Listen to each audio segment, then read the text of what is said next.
Reports at all time. Join us as we take you around the globe on the world news. Diamond 88.7 FM, Ilorin, your shining supreme station.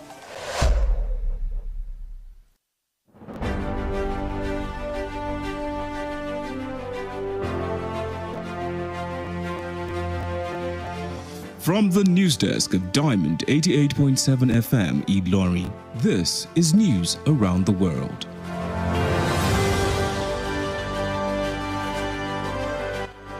In the headlines, President Tinubu to inaugurate Sokoto-Badagry Coastal Highway construction. Senate investigate Mambila Hydroelectric Power Project. Kwara State Inland Revenue Service announces winners of Maiden Virtual Tax Club Quiz Competition preliminary stages. On the foreign scene, Hezbollah rains rocket on Israel as Gaza war rages. In the world of business, Securities and Exchange Commission declares crypto firms operating without office in Nigeria illegal. In entertainment, bloody civilian says she's jealous of Charlie Poppy's success. In sport, Super Eagles to face Benin, Rwanda, Libya in 2025 AFCON qualifiers.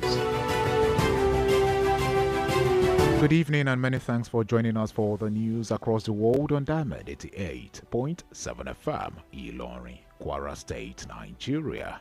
I am Joseph Emeribe. You can listen to us via our website www.diamondfm.net or watch us live on Facebook at Diamond 887 FM. You can also download our app on Play Store, Diamond 887 FM. We'll bring you details of the news after this short timeout. Do stay tuned.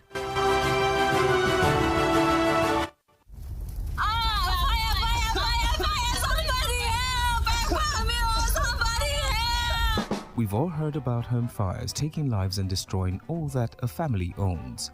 These tragedies are reminders for us to double-check for fire safety. Make sure your home has properly installed and working smoke alarms. Practice a fire escape plan. Never leave cooking food unattended for long. Teach children never to hide but leave if there's a fire. Switch off all electrical appliances when not in use. In cases of fire, remember, the most important thing to do is to protect lives first. This message is reaching you from Diamond 88.7 FM, Ilorin.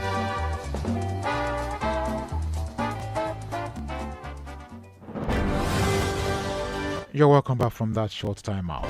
Now the news in detail. President Bola Tinubu is scheduled to inaugurate the construction work of the 1,000-kilometer Sokoto-Badagry Coastal Highway in August. The Minister of Works, Dave Umahi, disclosed this during a stakeholders' engagement on the project in Birnin Kebbi.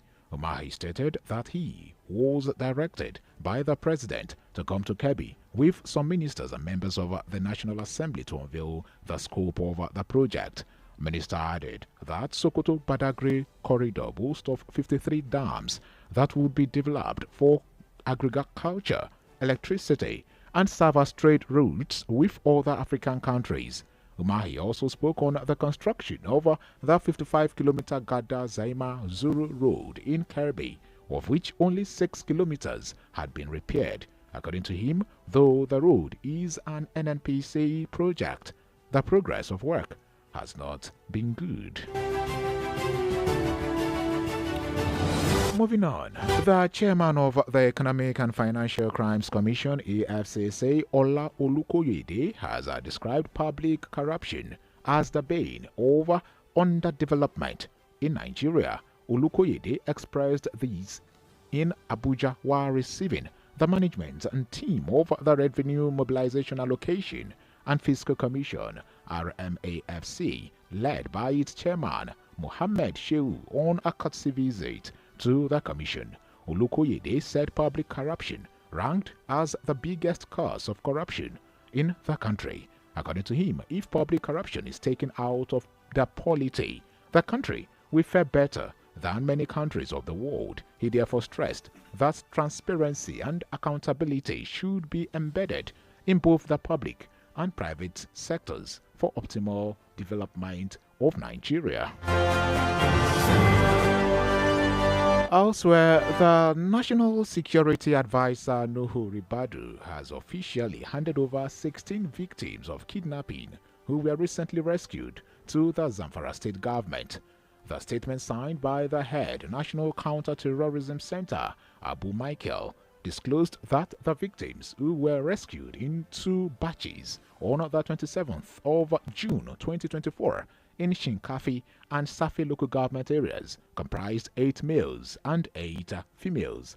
They were abducted from Zorme, Duran and Guzau metropolis in Zamfara state on the 22nd of April 2024 before they were successfully rescued by a team of security operatives of the National Counter-Terrorism Center, Office of the National Security Advisor.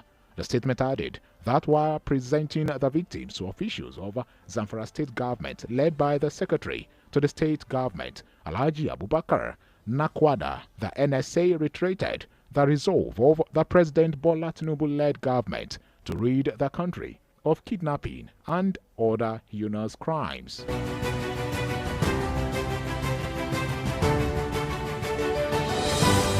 And to the National Assembly. The Senate has launched an investigation into transactions in the Mambila hydroelectric power project from 1999 to date.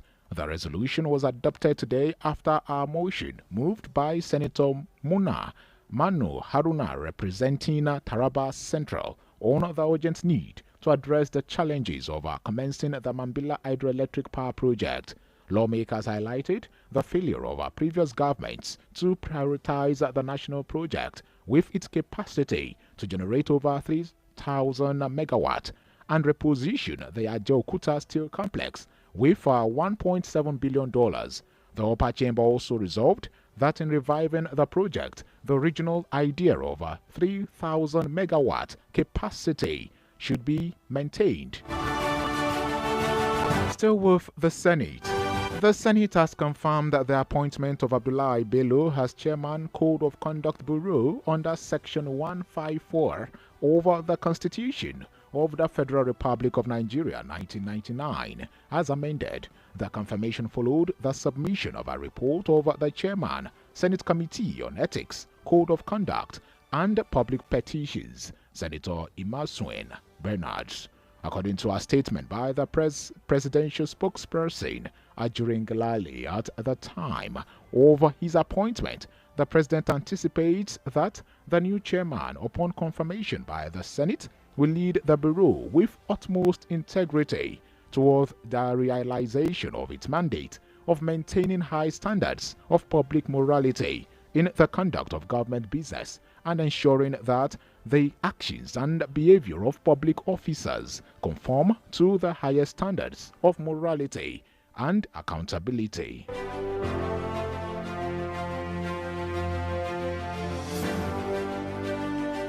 Away from the National Assembly, the North Central Development Commission Establishment Bill 2024 has killed third reading.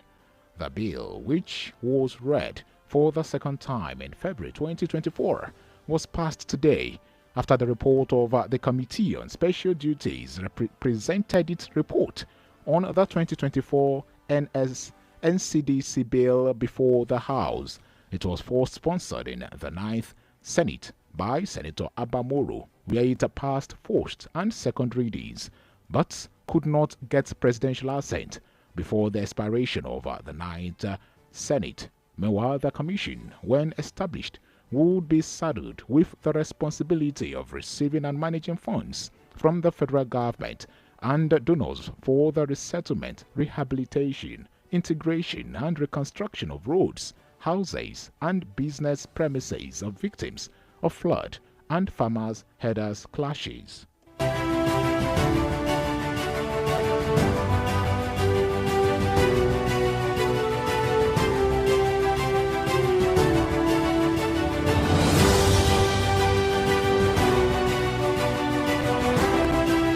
And to Kwara State, the state of harmony. The Kwara State Internal Revenue Service in collaboration with the Ministry of Education and Human Capital Development, has concluded the preliminary stages of the 2024 Tax Club Quiz Competition.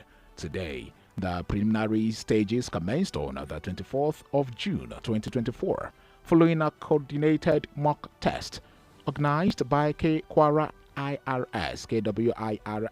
for all registered participants, written in their respective schools to ensure they familiarize themselves with the online computer-based test.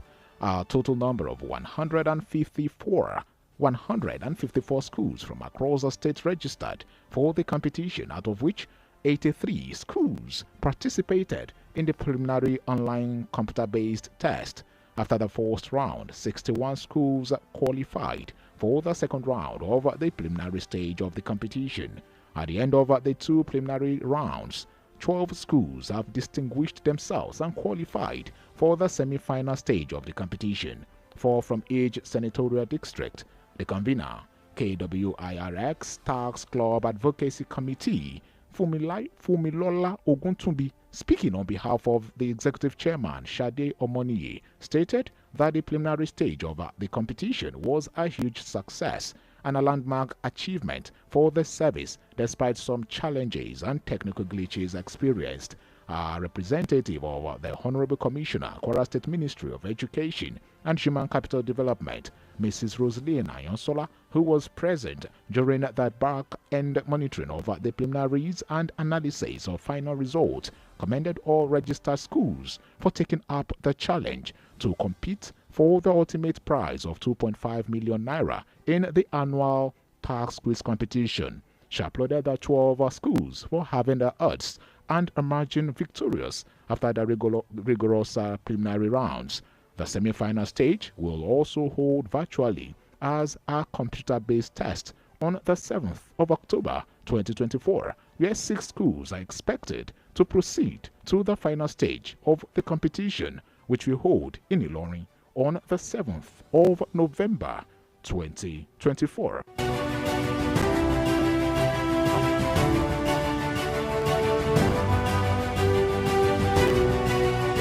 The news across the world is reaching you live from Diamond 88.7 FM, Ilorin, Kwara State, Nigeria. We now go on a break, and when we return, we'll bring you foreign, business, entertainment, and sports stories. Do stay tuned. Follow us on social media, Facebook, Twitter, and Instagram at Diamond 87 FM. Diamond FM, shining supreme.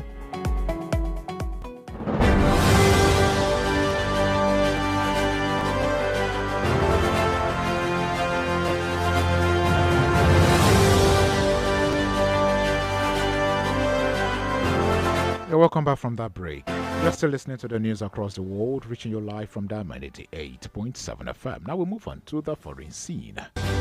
Lebanon's Hezbollah has stated that it launched more than 200 rockets and explosive drones at Israeli military positions today, as tensions have soared amid the almost 9-month-old war raging in Gaza. The Iran-backed militant group said its latest attack, which followed the launch of over 100 rockets the previous day, came in response to Israel's killing of a senior Hezbollah commander in South Lebanon. Meanwhile, Israel did not report any death in its northern border area, where most communities have been evacuated, but quickly disclosed that it had responded with strikes on targets in southern Lebanon. Still on the foreign scene, residents in central Mali have stated that an armed group attacked a wedding ceremony and killed at least 21 people, as the West African country's military rulers battle growing violence by extremists. According to the president of the local youth group, Bakari Gyondo, the attackers rode motorcycles into the village of Jigo Bombo in the town of Bandi Agara some days ago, as residents were celebrating a wedding.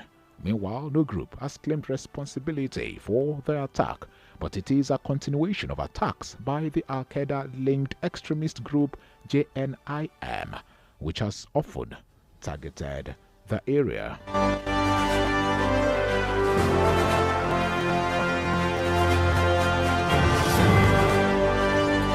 And that's it from the foreign scene. Up next is Business Update. Do stay tuned. Diamond FM Business News. And in the world of business, Nigeria's Security and Exchange Commission has listed the establishment of an office in Nigeria as part of the eligibility requirement in its special framework program for the onboarding of a virtual asset service providers tagged Accelerated Regulatory Incubation Program. In a circular tagged framework on Accelerated Regulatory Incubation Program for the onboarding of virtual asset service providers, the Commission directed all operating and prospective virtual assets service providers, including crypto brokers or dealers, to visit the Securities and Exchange Commission e-portal to complete the application process no later than July the 21st, 2024, 30 days from the date of the circular. The Securities and Exchange Commission states that while the rules on digital asset insurance, offering platforms, exchange and custody are going through an amendment process, virtual asset service providers must come under the Accelerated Regulatory Incubation Program for now.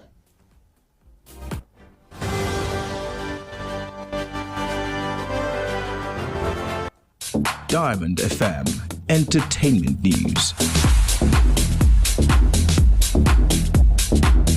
And in entertainment, Nigerian fast-rising music star and record producer Bloody Civilian, whose real name is Emose Kamofu, has stated that she is jealous of the success of Crown Uzama, popularly known as Shali Poppy. Bloody Civilian had a chat with her music industry colleague Fave and film stars Suzanne P. Wajak and Genoveva Ume. The singer revealed that her envy is because he is living the life she deserves. Bloody Civilian, who is also a songwriter and producer, is signed to 0207 Dem Jam, the UK arm of Def Jam Recordings. She is best known for her singles How to Kill a Man, as well as Wake Up featuring Rema, which was featured in the 2022 American superhero film Black Panther. And that's it from entertainment. Diamond FM Sports News. And from the exciting world of sport, the Super Eagles have been drawn against a familiar opponent, the Benin Republic, in the qualification race for the 2025 Africa Cup of Nations AFCON. Placed in Group D, the Super Eagles will face Benin Republic, who defeated them recently in our 2026 World Cup qualifiers. In the draw ceremony held in Johannesburg, South Africa today, Nigeria will also play Libya and Rwanda, who are also part of the Super Eagles lot for the race to the World Cup in the USA, Canada and Mexico in 2 years. Meanwhile, the qualifiers for the 2025 AFCON end in November 2025, but the competition will hold between the 24th of December 2025 and 18th of January 2026. Still in sport, Coach Finidi George has stated that he is fully concentrated on his new job as Rivers United after his troubled spell with the Super Eagles. The 53-year-old signed a 2-year contract with the former Nigeria Premier Football League MPFL champions in Port Harcourt. He is returning to the dugout again a few weeks after quitting his role at Super Eagles head coach. The former Ajax winger, during his unveiling ceremony, stated that he is ready for the new challenge.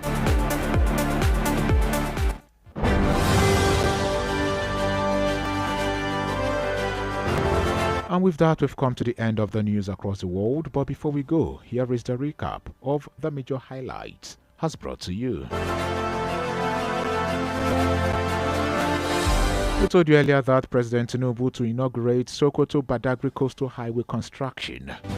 Also, Senate investigate Mambila Hydroelectric Power Project. KWIRS announces winners of Maiden Virtual Task Club Quiz Competition preliminary stages. On the foreign scene, Hezbollah rains rockets on Israel as Gaza war rages. In the world of business, Securities and Exchange Commission declares crypto firms operating without office in Nigeria illegal. In entertainment, bloody civilian says she is jealous of Charlie Poppy's success. And in sport, Super Eagles to face Benin, Rwanda, Libya in 2025 AFCON qualifiers. And before we call it a wrap on the news this evening, did you know that on this day in 2008, hundreds of soldiers who served as United Nations peacekeepers in Liberia went on a rampage in Akure, Ondo State, protesting against military authorities' refusal to pay their allowances? Now you know. For news coverage or happenings or information about happenings around you, kindly contact the Diamond FM newsroom on 0916 062 7526. You can reach us via 0916 062 7526.